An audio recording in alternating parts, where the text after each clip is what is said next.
Much of what you have been taught about your DNA is incomplete. Scientists call 76% of your DNA junk because they do not understand its function.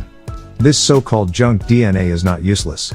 It is made up of mobile genetic elements, transposons and retrotransposons, also called jumping DNA. These elements can activate or deactivate genetic codes based on your consciousness, environment, and even the frequencies you are exposed to. 24% of your DNA is actively coding for proteins and enzymes. The remaining 76% is non-coding DNA, but it is far from inactive.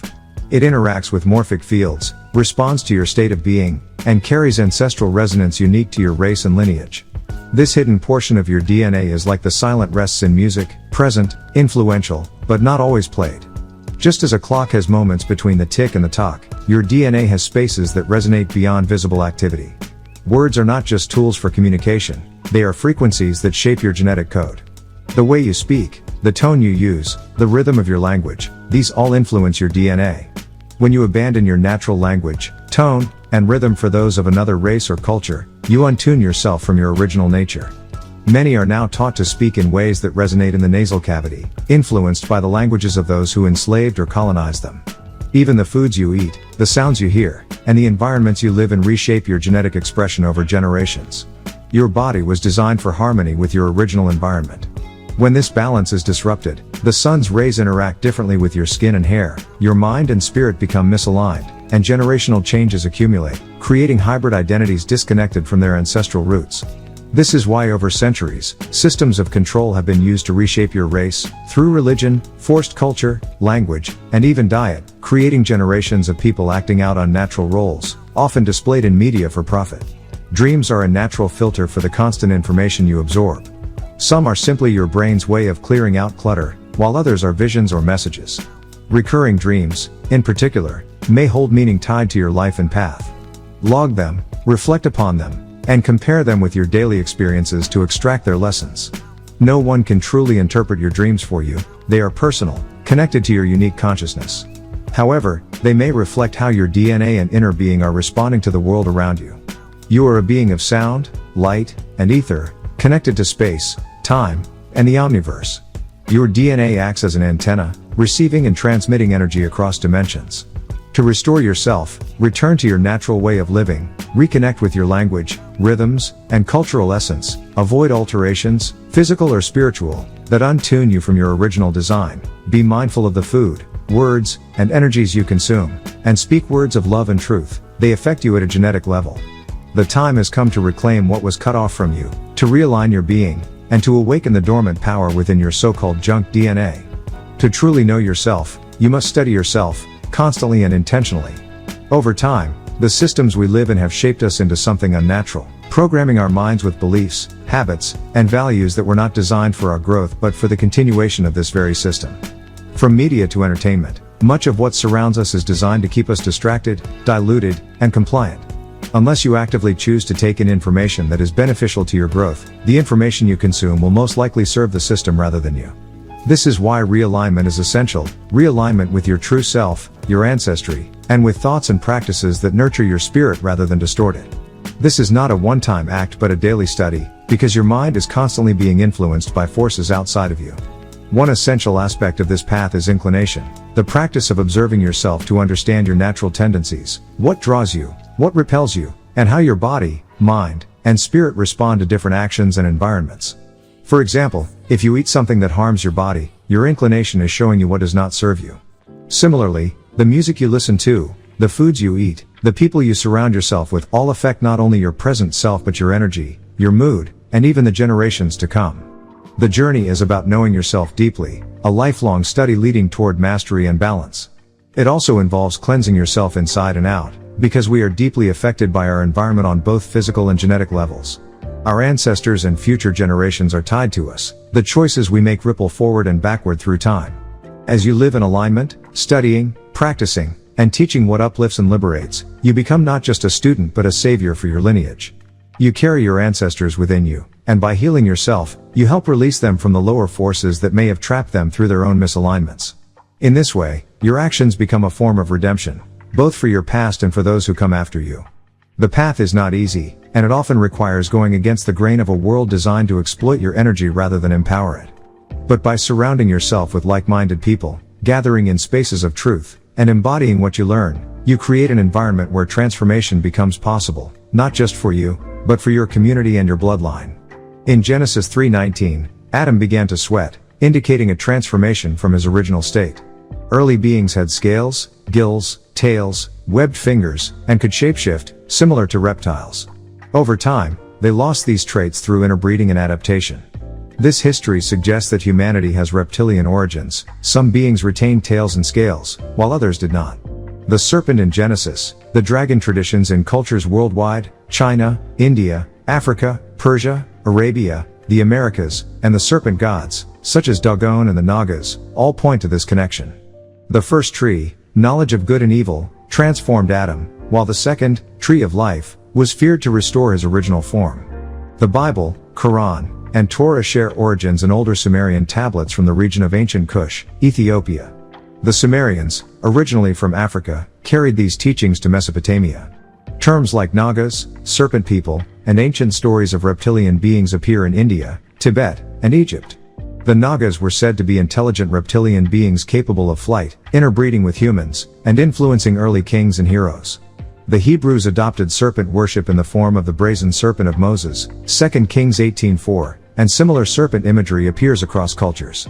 The universe operates by natural laws set by creation itself, laws that apply to all living beings on Earth. Every creature must obey these natural laws to maintain harmony and balance. When these laws are violated, consequences follow. This is the true measure of justice.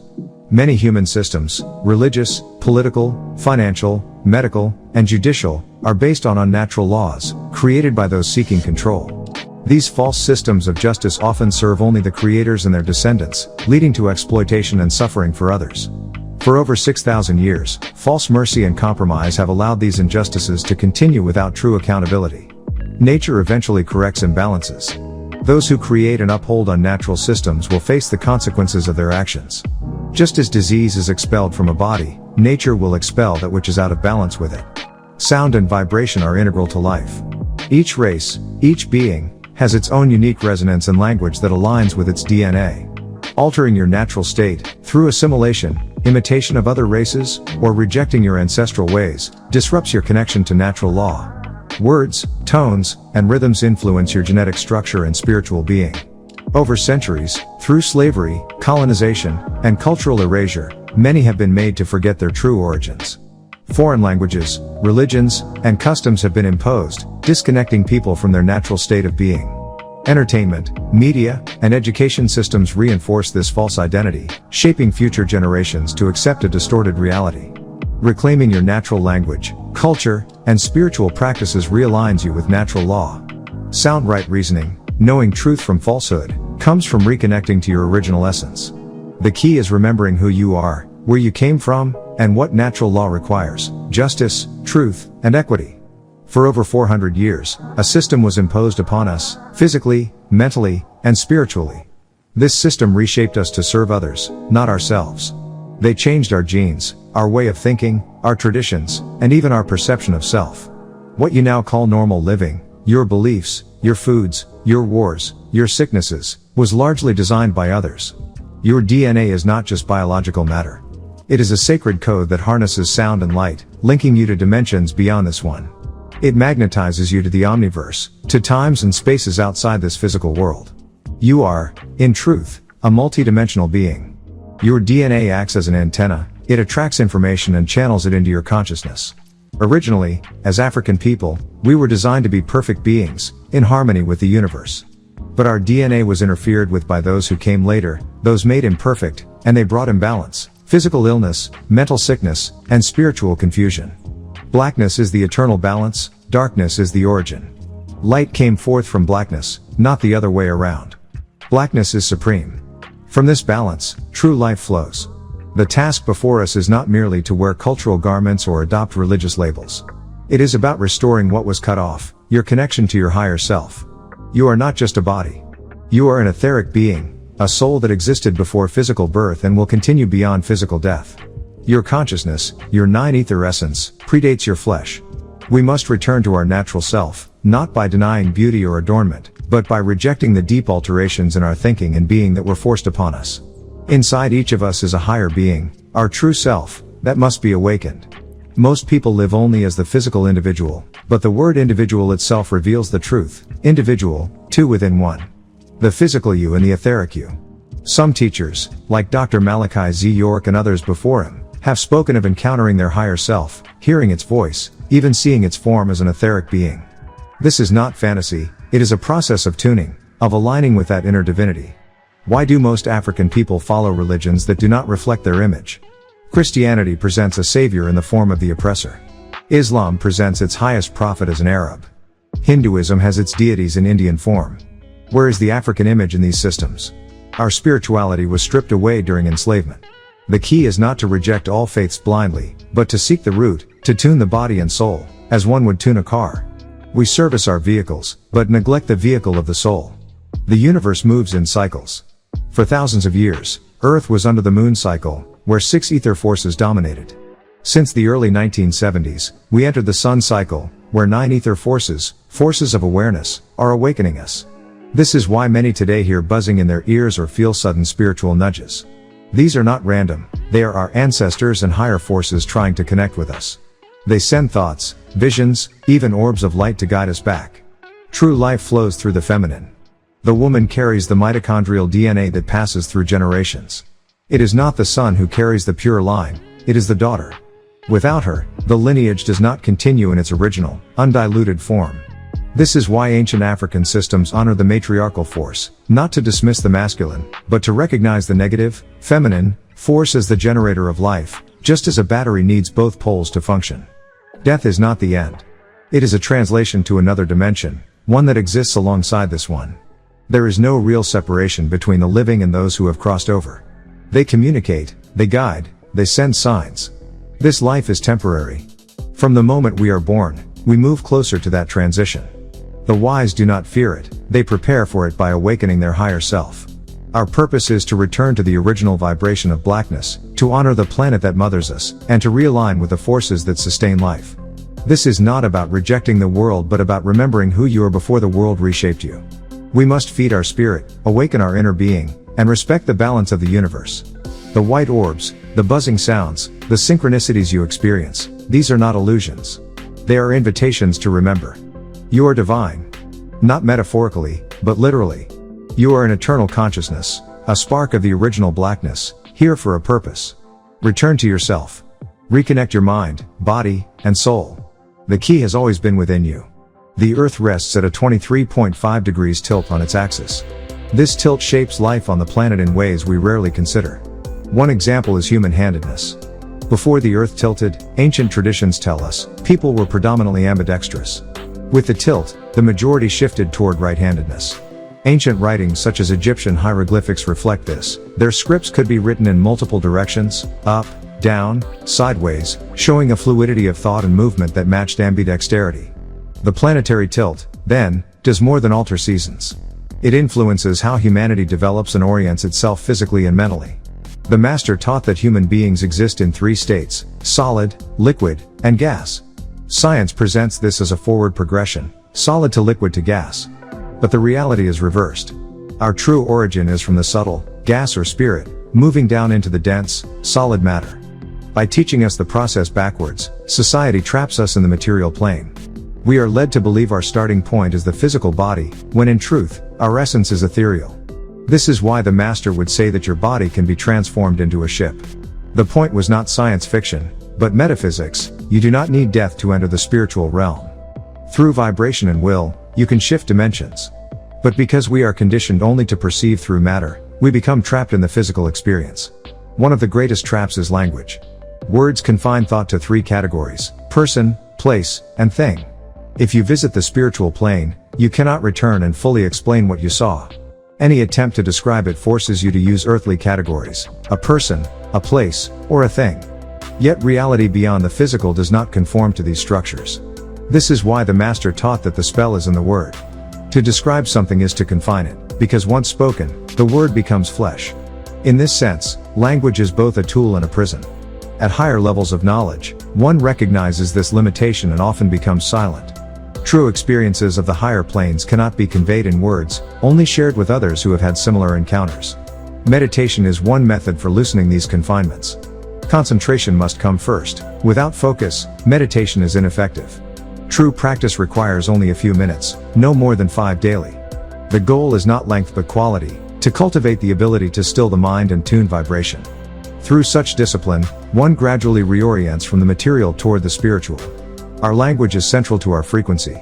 English, specifically American English, is not our ancestral tongue.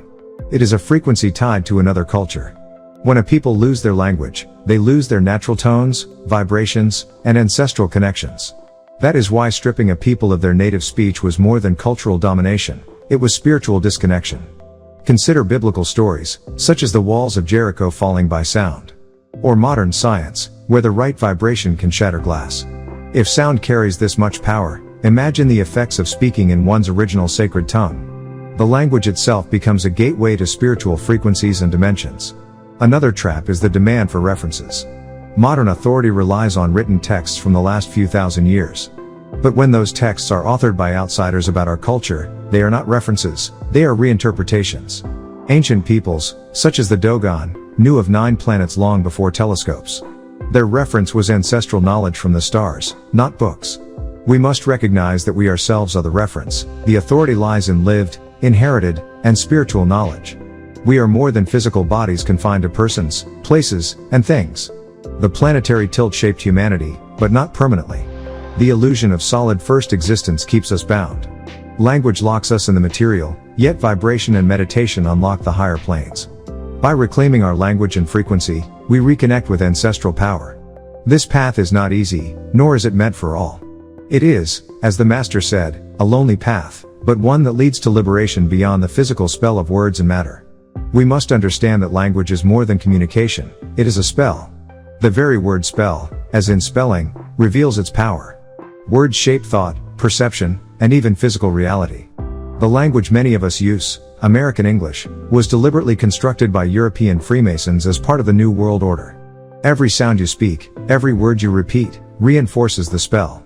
When you start to truly listen, not just to grammar but to the sounds themselves, you begin to notice the tricks within language, words that sound alike but differ in meaning, words with double meanings, and words designed to limit thought. This shaping of words is more than intellectual, it reaches into your body and even your genes. Your DNA is influenced by the vibrations of the sounds you speak and hear. That is why changing the voice can change the physical form. The very word intelligence tells us this truth. Intel means to tell, and genes refers to your DNA. Intelligence is speaking to the genes. Through language, song, and chant, your body and mind are programmed. People across the world, even within the same race, develop distinct features based on the tongues they speak. The Africans in America, the Caribbean, and England may all speak English, yet their tones and dialects shape their bodies differently. The same is true for Asians, Arabs, and Indians. Sound and language affect not just communication, but form, environment, and even light itself. Our people have been trapped in foreign tongues for thousands of years: Hebrew, Arabic, English, Spanish, French, and more. In adopting other people's languages, we also adopt their beliefs. Instead of knowing, we believe. Instead of facts, we inherit faith. A Muslim who reads the Quran in translation, for example, does not truly know its meaning. They mimic sounds but never fully grasp the original language as it was spoken centuries ago. The same is true for the Bible and Torah, where shifting languages and interpretations have left us disconnected from original meaning. Thus, we convert to tongues and beliefs that are not our own, reshaping our genes, our intellect, and our worldview according to someone else's design. To break this spell, we must reclaim our own language, tone, and frequency. For over 6,000 years, we have spoken the tongues of others. Now is the time to return to our own, our ancient script and sound, rooted in the tones of nature, the cosmos, and our ancestors. Our chants, songs, and speech connect us back to the original science of sound. The universe itself was created through vibration. In the beginning was the Word. God said, "Let there be light." Be, and it is. These scriptures all point to the same truth: sound is creation. America was deliberately designed as a laboratory, a testing ground for mixed races and new languages. Freemasons shaped American English so that it would be difficult for its speakers to learn other tongues, locking them into a controlled vibration. This ensured spiritual disconnection and genetic alteration. Their symbols remain on the dollar bill: the pyramid, the eye, the eagle. These represent America as the Egypt of the West and Britain as its counterpart. The Masonic system, divided into Scottish and York rites, holds the blueprint of this control. Yet the spell is breaking. Music, especially hip-hop, began as part of their plan but evolved into a tool of empowerment. Now, many are rediscovering knowledge, creating their own sound, art, and culture independent of the deceiver's systems. This awakening brings resistance. As you grow in right knowledge, distractions and temptations arise: lust, drugs, wealth, parties. These are attempts by ignorance to pull you back. But positive facts destroy negative ignorance. Knowledge rules over belief. Our path forward is 9 ether science, a higher science of sound, tone, and vibration. Blackness itself is supreme balance, creative power in its purest form. The highest magic is not superstition or witchcraft, but sound right reasoning. For 6,000 years, the negative side of our nature has dominated. But now, after the year 2000, the cycle shifts. Positive will, positive reasoning, and positive creation rise. As we master both the physical and the etheric, we return to our true form as supreme beings. The key lies in reclaiming language, sound, and intelligence, not borrowed tongues, but our own. By doing so, we restore our genes, break the spell, and rise into our rightful state of balance and mastery. Alexander of Macedon, remembered in history as Alexander the Great, lived from 356 to 323 BCE. He was tied to the Egyptian and Phoenician mystery traditions, though what he received was only fragments, 3 degrees of knowledge, at most. By the time he appeared on the scene around 333 BCE, the path was already clear for invaders to exploit Egypt and parts of Africa. Alexander marched into Egypt largely unopposed, swearing allegiance to the Egyptian mystery system. This same system would later influence European secret societies such as the Rosicrucians, Freemasons, and Knights of Columbus. After his conquests, Alexander married a Persian princess named Roxanne. He died in Babylon at the age of 32. His heirs were murdered, and his empire was divided among his generals. From this division, Ptolemy founded the Ptolemaic dynasty in Egypt, 305 to 30 BCE. Some traditions say Alexander's legacy extended symbolically far beyond, but many view him less as a conqueror and more as a figurehead chosen by a larger Caucasus spy network that exploited ancient teachings. The Canaanite influence was key to Alexander's rise. Once admitted into the lesser Egyptian mysteries, they gained symbolic power through the crescent moon, a sign of borrowed light, deception, and lunacy. Like the moon, they reflected but did not originate knowledge. This secrecy evolved into clandestine networks that deceived and undermined African rulers, while building European orders of power. Alexander himself was taught by Aristotle, who in turn had only fragments of Egyptian wisdom. The Greeks and later Europeans took these fragments, distorted them, and wove them into their own systems. Many so-called philosophers and lovers of wisdom were in fact part of spy networks, extracting knowledge while betraying their teachers. Their societies mixed secrecy with bloodline obsession, and often turned violently on their own mentors. The result was cultural theft, enslavement, and distortion of ancient African knowledge. The Alexandrian schools of Egypt, founded around 300 BCE, later gave rise to religious sects and reform movements that shaped Judaism, Christianity, and Islam.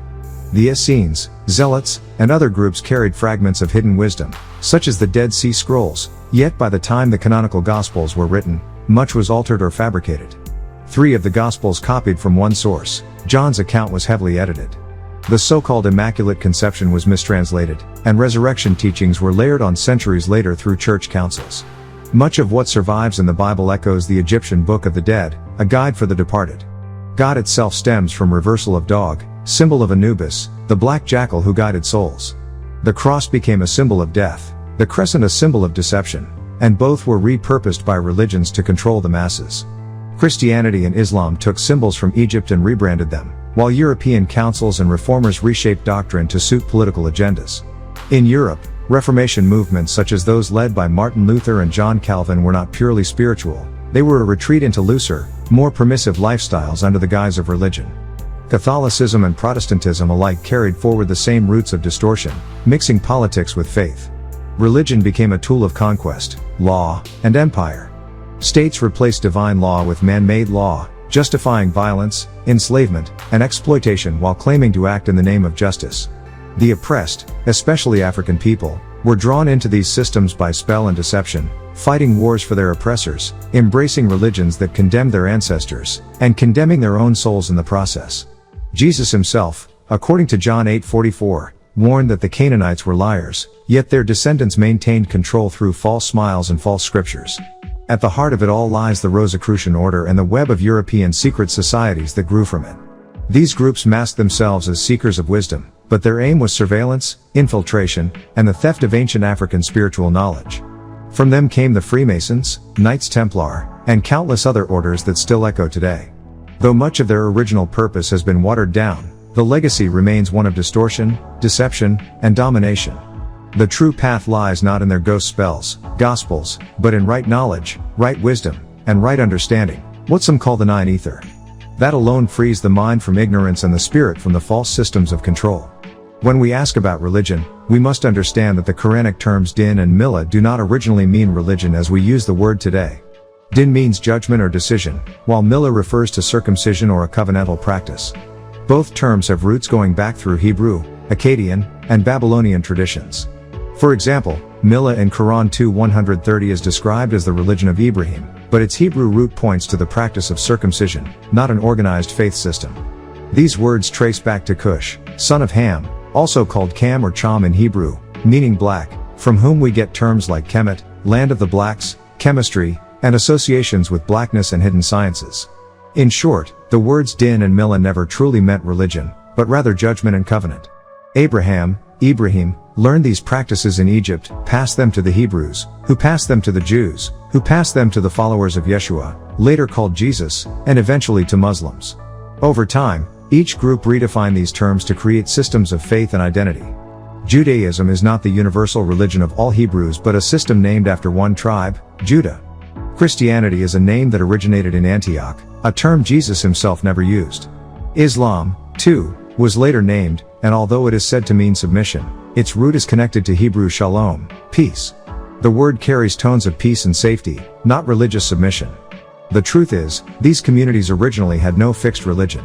They inherited tones, names, and practices from others, creating systems that gradually shaped their identities. Words carry tones, and tones carry power. To say I am a Jew, I am a Christian, or I am a Muslim awakens energies within and around the person speaking and hearing them. These tones shape the mind, the spirit, and even one's genetic sense of self. For Africans, Nubians, Cushites, or so-called Negroes, adopting alien religions is dangerous. Accepting foreign tones, names, and beliefs imposes outside forces on the soul, corrupting our natural being. Every name, African, Negro, Moor, Indian, West Indian, Caribbean, Latino, carries tones imposed by others. Accepting them shapes how we see ourselves and how others treat us. Sound is vibration. It creates resonance. Just as striking a tuning fork causes other objects to vibrate in harmony, words strike tones that shape our consciousness. This is why names and divine titles are so powerful. They activate forces for or against the speaker. Many fear calling on the true name of the Creator because they know it would activate real power. Instead, they settle for substitute names, Jehovah, Yahweh, Allah, Jesus, Christ, Elohim, El Shaddai, tones that do not originate with us and therefore do not activate our inner power. By accepting alien religions, Africans accept the gods, images, and supremacy of other races. You can learn their languages, adopt their practices, dress like them, and even pray like them, but you will never become them. Conversion does not change your genes, your nature, or your ancestral identity. Instead, it enslaves you to their gods, their races, and their images. Throughout history, Africans who embraced Islam, Christianity, Judaism, or other foreign ways of life have remained subordinate to the original peoples of those systems. You cannot out-Arab the Arab, out-Greek the Greek, or out-European the European. At best, you become a servant of their image. The only way forward is to reclaim our own spiritual science, NWPU, or NWPian science. This is our original way of life, our natural tone, our own system that harmonizes with our being. It restores our connection to nine ether power, which other groups lack. Foreign religions, Judaism, Christianity, Islam, Hinduism, are alien by nature to us. They cannot empower us, because their tones were not created for us. Instead, they enslave our spirit. We must stop imitating others, stop worshiping their gods, and return to our own. The Western world, and much of what we call religion, is built on deception. Images were altered, Jesus was whitened, Muhammad was whitened, Hindu gods were reshaped, and African deities erased. These false images keep us trapped. Our liberation depends on rejecting alien religions, alien images, and alien tones. We must embrace our own purpose, plan, and spiritual science. Only then will we regain power, respect, and freedom as the original people of the planet. Many people today do not realize the true origins of their religions. What we now call Judaism, Christianity, and Islam all trace back to older traditions, forms of ritual, magic, and worship that were slowly reshaped into theology. Over time, they became identified with monotheism, though their beginnings were not so simple. If you study the Torah, Gospel, and Quran with an open mind, you'll see that these texts describe beings, called Elohim, Nephilim, Yahweh, Allah, God, Lord, Baal, Anunnaki, and others, who demanded offerings. These gods were not abstract deities but beings who accepted sacrifices of flesh and blood, sometimes human. The scriptures even describe them eating meat and drinking blood, for example, Genesis 18:1-8. The biblical God often chose offerings of flesh over those of grain, such as in the story of Abel and Cain. Later, Noah is said to have built an altar, literally a cooking place, and prepared clean animals, whose aroma Yahweh found pleasing, Genesis 8:20-21. Much of Leviticus reads like instructions for food preparation, what animals to choose, how to season, how to burn, and even when to use salt. These are cookbooks for sacrifices. Throughout history, followers of these faiths practiced cannibalism, blood drinking, and child sacrifice. Stories in Judges, Kings, and other texts record such acts. Temples and altars, including those attributed to Solomon, were used for burning offerings to Moloch/Malik, a name tied to the Hebrew letters MLK, the same root for messenger or angel. The line between angels, rulers, and gods is blurred. These beings were described in ancient records not as purely spiritual but as physical entities, sometimes even reptilian or otherworldly, who mingled with humans, as in the Sumerian epics. They expected obedience, sacrifices, and worship, threatening death to those who saw their true form. Even later figures like Jesus shifted the sacrificial system but kept the same pattern: take my body, take my blood. The ritual of communion is a symbolic continuation of flesh and blood offerings. Behind closed doors, it is claimed that such practices never stopped. Ritual sacrifice and child abduction are alleged to persist today, though hidden under new religious symbols and ceremonies. Followers, whether Hebrew Israelites, Christians, Muslims, or others, often do not realize they are continuing traditions rooted in blood sacrifice. The texts themselves admit troubling things: favoritism, orders to kill, conquest, rape, and enslavement in the name of God. This shows that the so-called holy beings were not benevolent creators but powerful entities feeding off fear, blood, and devotion. The challenge for people now is to see through the deception. These religions were shaped by outside forces that replaced older African spiritual traditions with foreign images, rituals, and gods. Liberation means rejecting imposed religions, regaining self-knowledge, and returning to one's own ancestral ways. Sex, drugs, entertainment, and false images are used to keep people distracted and enslaved. True freedom requires discipline, rejecting destructive habits, reclaiming African identity, and recognizing that the so-called holy faiths are tools of control. Only then can people reconnect with their true spiritual power and break free from systems that feed on their worship, energy, and sacrifices. Looking at the dimensional shift and the questions it raises. To speak of this shift, one must first look at the atom itself. Splitting the atom is not merely a matter of science, it points toward antimatter and anti-ether, revealing a hidden program at the heart of existence. These are the records of Earth, the tablets of destiny, known in other traditions as the Akashic records. The Quran itself bears witness to these truths. It speaks of the preserved records in Ilion, the mother of the book, exalted and full of wisdom. All revelations, scrolls, and divine writings flow from this source. These records are not simply abstractions. They are bound to the stars, especially the Sirius star system, called Ash-Shira in the Quran, where it is written that our sustenance and destiny reside in heaven, and that God is the Lord of Sirius, the mighty star. The divine program of existence, the blueprint of creation, is preserved there and linked to each of us in zero time. As Earth undergoes its dimensional cycles, measured in spans of 24,000 years, questions arise about whether other planets experience the same.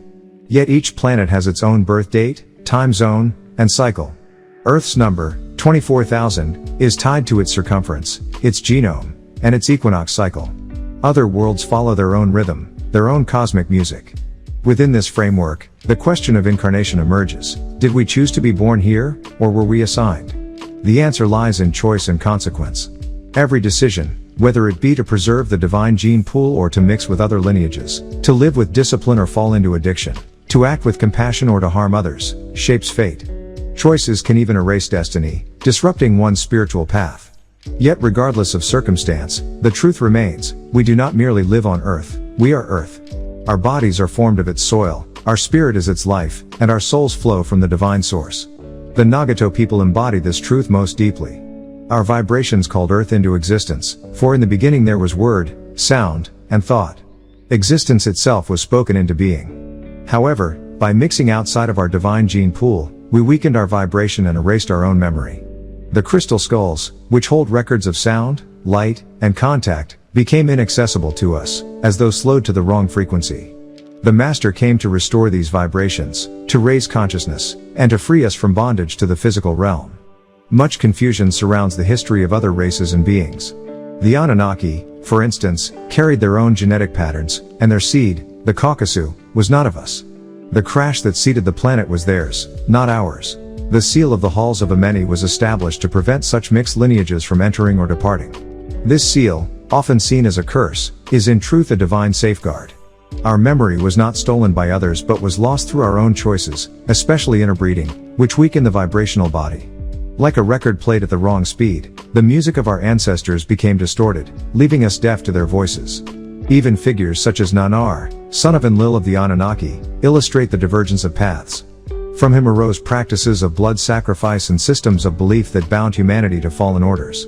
Yet his lineage was not permitted entry into the higher realms of Rizq, for only the Inkiite line could access them, not the Enlilites and their Agigi, who became the disagreeable angels of destruction. The conclusion of the lesson reminds us of a hard truth. Our present condition is the result of the actions of our ancestors. The scriptures echo this in teaching that the sins of the fathers fall upon the sons for generations. But there is also hope. NWPU exists as both a remembering tool and a healing science. It restores the vibration that was lost, realigns us with natural order, and corrects the genetic mistakes of the past. Like a record set to the proper speed, it returns us to harmony with our divine frequency. Ultimately, the study of dimensional shifts, genetic patterns, and cosmic records is not abstract philosophy. It is a prescription for healing, a medicine to restore body, mind, and soul. Through remembrance, practice, and alignment, we return to our source, reconnect with our ancestry, and prepare for the higher dimensions of being. Behold, the divine rays have come. Truth is now revealed, scattering deceit, illuminating the path to the Most High. The hour of judgment draws near, and none may escape its coming. All hypocrisy will be exposed, and the pretenders will fall into confusion. The rising sun, Ra, Autumn, the eternal flame, now shines upon the whole earth. As it is written in Malachi 4:2, those who dwelt in ignorance shall see the Son of Righteousness arise with healing in his wings. Even the hardest doubters will recognize the truth, radiant as shafts of pure gold. But those who close their eyes to the golden light, who veil their minds in shadow, show only the depth of their ignorance before the Creator of the heavens. Job 9:1-11, Job 38:24-33, Amos 5:8, Genesis 1:13-19. As for the wicked, corrupted by six etheric forces, they have condemned themselves. They are cut off forever from the pure brilliance of the Sun of Truth. Yet for our people who have been led astray, knowledge is now disclosed. The falsehood of empty religion is unveiled. The Creator has placed His light into the heart of the Chosen One, who speaks and writes these words with divine guidance. This messenger, the last of a royal line, has proclaimed truth before your eyes, your ears, your hearts, and your souls. The Nine Ether has echoed this message, placing it in your very hands so it may cleanse you and free you from mental and physical bondage. Awaken. Break free from the 6,000-year spell of Leviathan, the long darkness of ignorance. Know who you are, children of the Most High. You have slept too long. Now the sun's golden light shines upon you. Drink of its golden essence and be reborn as the golden child, just as those before you were nourished by it. The ancients knew this mystery. The Anunnaki called it star fire or Shem Na. The Elohim called it showbread. Others named it the hidden manna, the math gazette, or the conical cake. All kept its formula secret, even unto death. This golden elixir, monatomic gold, the liquid light, was in the blood and seed of the first heavenly visitors from Orion and Sirius. It was the red stone, the tree of life, passed into humanity so that eternal life might flourish. Yet impostors corrupted the bloodline. They mixed poison into their seed, cursed by disease, and sought to steal purity through deceit. Like vampires they covet your blood, your essence, even the sacred fluids of women. To ensnare you, they created religions in their image, demanding fear, submission, and blind service. The scriptures themselves reveal their corruption. The curse upon Canaan is written plainly, Genesis 9 to 10, Leviticus 13 to 14. Their transformation is described: skin turned pale, hair turned yellow, flesh covered with sores, leprosy, a sign of their separation. This is why Abraham forbade Isaac to take a wife from the Canaanites, Genesis 24:3, 26:34 to 35, 28:1. The lepers taught falsely for centuries, but their own scriptures betray them. And still they seek your blood, through prisons, hospitals, poverty, and addiction. They drain the holy line, craving the eternal essence that flows through you. But the truth has now been revealed. The people who came to be called Negroes were not simply Africans. They were Africans who had been kidnapped, enslaved, and stripped of their culture by Arabs and Europeans. Over time, through indoctrination, they were forced to accept foreign religions, Christianity from Europe and Islam from Arabia, until they came to identify with those traditions as if they were their own. This distortion is even reflected in the Bible. In the book of Acts, chapter 13, verse 1, a man named Simeon is referred to as Niger, which literally means black. Here, in their own scripture, we see acknowledgement of a black prophet and teacher. Yet Africans who embraced these religions did so by worshipping images of non-Africans, Jesus depicted as white, Muhammad described as ruddy. Thus, the enslaved accepted not only foreign names and identities but also foreign gods. Furthermore, the stigma of the word Negro deepened with the invention of racial slurs. The N-word, for instance, has roots in words meaning miserly or stingy, and it was deliberately applied to demean. Europeans equated blackness with negativity. But notice this contradiction. In their own scriptures, whiteness was often associated with disease. In Exodus and Numbers, leprosy is described as turning the skin white as snow. The ruddy Adamite race, cursed through Canaan, became pale through this affliction. So if we look carefully, we see that the insult of being called black was a reversal of truth, while their own texts recorded whiteness as a sign of corruption. The lesson here is simple: to accept the religions of outsiders is to accept an identity that is not yours. Africans who call themselves Christians, Muslims, Hebrews, or Moors are adopting the very systems that enslaved them. Liberation comes only by rejecting these imposed categories and reclaiming African origins. Across the ages, human groups have been associated with different extraterrestrial lineages. The Anunnaki, for example, were connected to Africans, with Osiris as their deity. The Procyon were linked to Indians, the Arcturians to Asians, the Draconians to Europeans. Each of these groups influenced human genetics, shaping both body and mind. Over time, these genetic alterations, combined with changing environments, have directed our evolution. Consider this: when human beings no longer use a part of the body, that part weakens. Already we see this with muscles, with smaller hands, even with features like the outer ear. Machines now do the work once done by human strength. Robots and artificial intelligence are even taking the place of human companionship. As climate and interbreeding continue to blur distinctions, humanity itself moves toward uniformity. The prophecy is that one day we will resemble the beings we call the Greys, with enlarged heads, wide eyes, diminished physical strength, and uniform skin.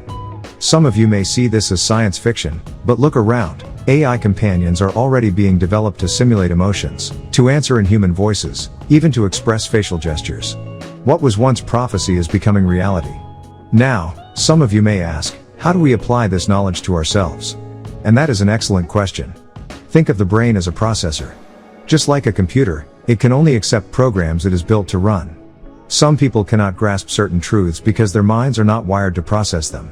That does not make them bad, it simply means the time is not right for them. Patience is essential when teaching. But we must also reflect on ourselves. Learning is not merely about memorizing facts. The master teacher explains that there are 4 stages: knowledge, understanding, overstanding, and application. Many of us remain stuck at the stage of memorization, believing that because we can recite information, we truly grasp it. But overstanding requires more. It requires that we live what we know, and apply it in our daily actions. The real measure of progress, then, is not in how well you can quote texts or repeat lessons, but in how you transform yourself. Each of us must ask, am I embodying the teachings? Am I living as the example, not just speaking about it? That is the true test of learning. Knowledge without application is incomplete. Overstanding is when truth becomes life. And only by becoming living proof of what we study can we fulfill the teachings of the master teacher. This teaching won't always resonate with people immediately. Often, they need to experience it directly, by coming to class, reading the books, visiting the websites, and letting Baba's words speak to them personally. Only then can they begin to process, understand, and reason soundly. The key is not to measure yourself against what others say, but to gauge your own progress. Learning is a process. You know you've truly grasped something when you can teach it to others. Even as student teachers, we remain humble because we are still learning. If you don't know an answer, it's better to admit it honestly and share only what you do know. With the vast number of writings Baba has given us, and with the use of our 9 minds, there is always a way to guide someone without leaving them empty-handed. Teaching isn't always about giving a direct answer, it's about helping others think for themselves and find answers on their own. No one is expected to know everything, only the master holds that level of knowledge. We are all still students on this path. It's also important to stay introspective and committed to continuous study. The master's teachings are layered. When you revisit a book or scroll years later, you'll often find new clarity in things you didn't understand before. Many of his writings go over our heads at first, but over time, with diligent study, those same teachings become clear. The master explained that to be a true student you must embody 3 qualities: the diligent inquirer, one who studies consistently; the seeker of truth, one who sincerely pursues understanding; the loyal, one who remains faithful to the path.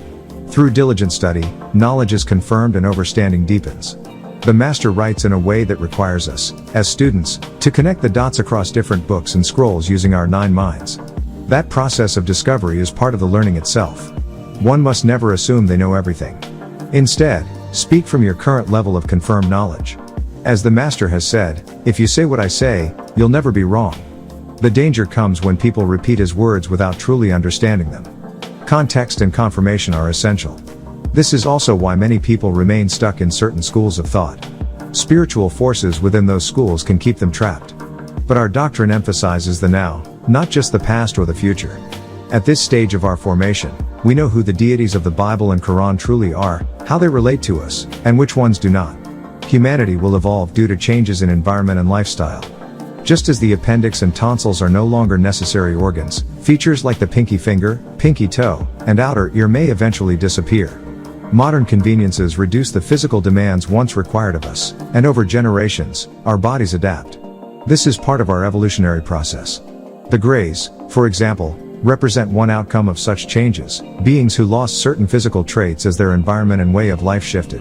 The master teaches that some of them even traveled back in time, intervening at moments such as Hiroshima and Nagasaki, when humanity risked self-destruction. Ultimately, the lesson is this: remain diligent, remain loyal, and remain seekers of truth. Study consistently, confirm your knowledge, and speak only from what you truly understand. We are all student teachers, walking the path together, learning in layers. Now, the ancient Sumerians identified Enki and Enlil as the fathers of Ham's descendants, also associated with Nimrod. Their names appear in different forms across languages: Akkadian, Assyrian, Aramaic, Phoenician, Hebrew, Amharic, Arabic, and others. The Sumerians called them Enki and Enlil, members of the Anunnaki, the gods. Written records dating back to around 3700 BCE describe them as sons of the supreme god Anu.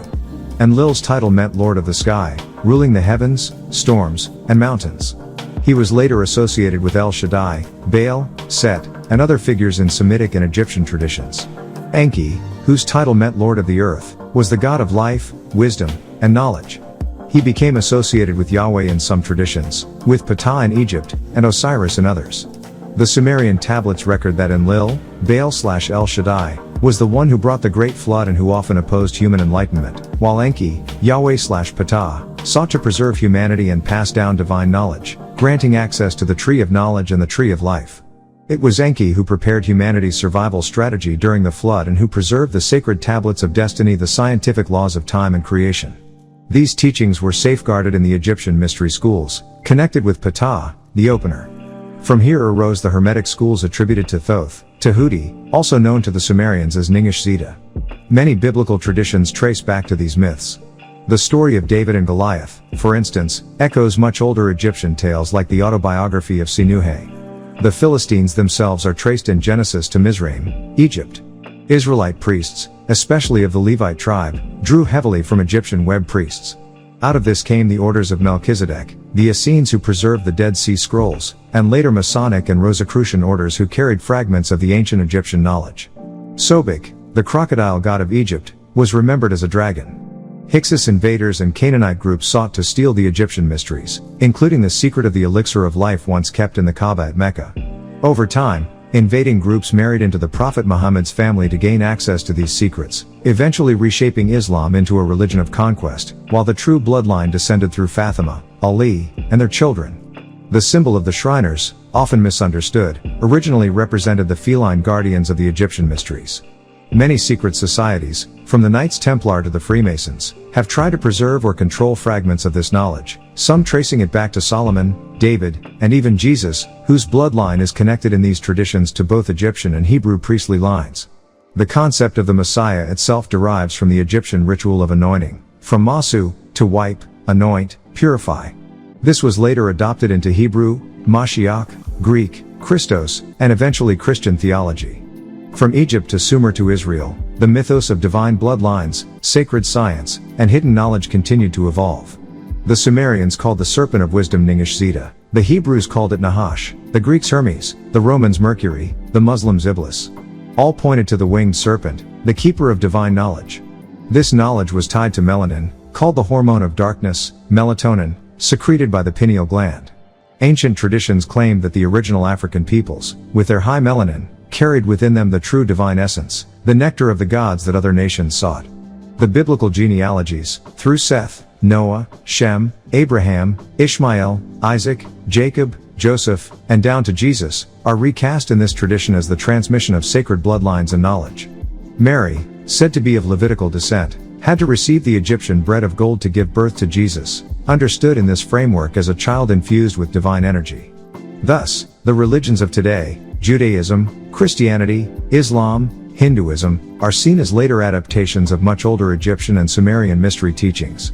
At their core lies the struggle between Enlil, El Shaddai, Baal, who restricted human knowledge, and Enki, Yahweh, Ptah, who granted wisdom and life to mankind. According to the Islamic faith, Ishmael had 12 sons and one daughter who carried the Mara Kana DNA.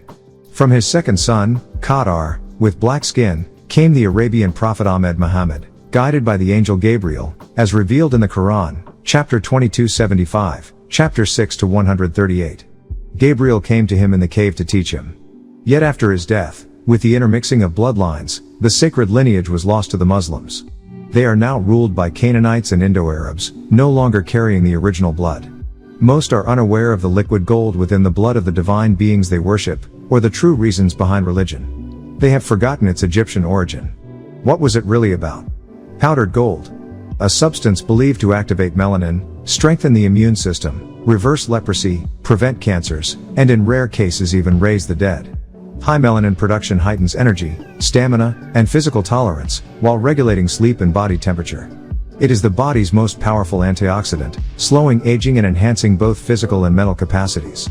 This substance is linked to the pineal gland, which produces it through the activation of serotonin. Serotonin transmits impulses during meiosis, the process by which chromosomes divide and recombine during fertilization. Thus, the marination of this power begins in the womb. Could metallic gold be transformed into a consumable, beneficial powder? The ancient answer was yes. This was one of the deepest alchemical secrets of the masters, the sacred bread of the gods. In Egypt it was called shefa food, the Hebrews called it showbread. It was depicted as a council cake, used to enhance pineal and pituitary activity, raising perception, awareness, and intuition, teachings reserved for initiates of the mystery schools. And now, the time has come again, to be reborn, to transform, to return as children of the divine. Every 24,000 years, the true Son of Ra rises again, sending a messenger to incarnate in human form, preparing the way.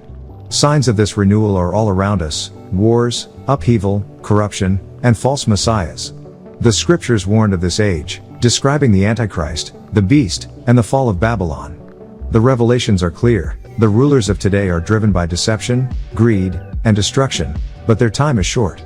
The prophecies, whether from the Bible, Quran, or ancient Egyptian texts, all point to the same truth: the old order will collapse, and a new world will rise, led by truth, healing, and divine justice. Are you ready for that transformation? Or will you be left behind? The true nature of the Caucasus is revealed each day, you see it in the news. The end is near for them. Even their own people, from other lands, look at them with shame and doubt, shaking their heads. Meanwhile, the Antichrist speaks daily, his words echoing across the world like tweets. Revelation 13:2-6 tells of the beast. The beast I saw was like a leopard, with the feet of a bear and the mouth of a lion. The dragon gave him power, his throne, and great authority. One of his heads seemed mortally wounded, but the wound healed, and the world marveled after the beast. They worshipped the dragon who gave power to the beast, saying, "Who is like the beast? Who can make war against him?" And he was given a mouth to speak proud words and blasphemies, with authority for 42 months. He opened his mouth to blaspheme God, his name, his dwelling, and those in heaven. And again in Revelation 16:13, I saw 3 unclean spirits like frogs come out of the mouth of the dragon, the beast, and the false prophet. Big words, no substance. Empty power. Now those who became rich through the new Babylon shake their heads at the collapse. Revelation 14:7 declares, "Fear God and give him glory, for the hour of his judgment has come. Worship him who made the heavens, the earth, the sea, and the fountains of waters." So don't waste thought on them, they live in fear of their own making. From ancient times, Abraham took Hagar, the Egyptian woman, and from that came a hybrid line, the Arabs. From that lineage grew religions and divisions, some twisted into movements that now haunt the very people who made them. They fear their own creations while seeking allies like China to destroy others. But Asia will not destroy Asia. Even Russia, largely of Asian descent, will not join in. Other nations look on, shaking their heads, saying, "If you think we'll let you push the final button, you're mad. You will not blow the last trumpet to end us, not on our watch." These are strange days. Yet we have nothing to fear, it is their end, not ours.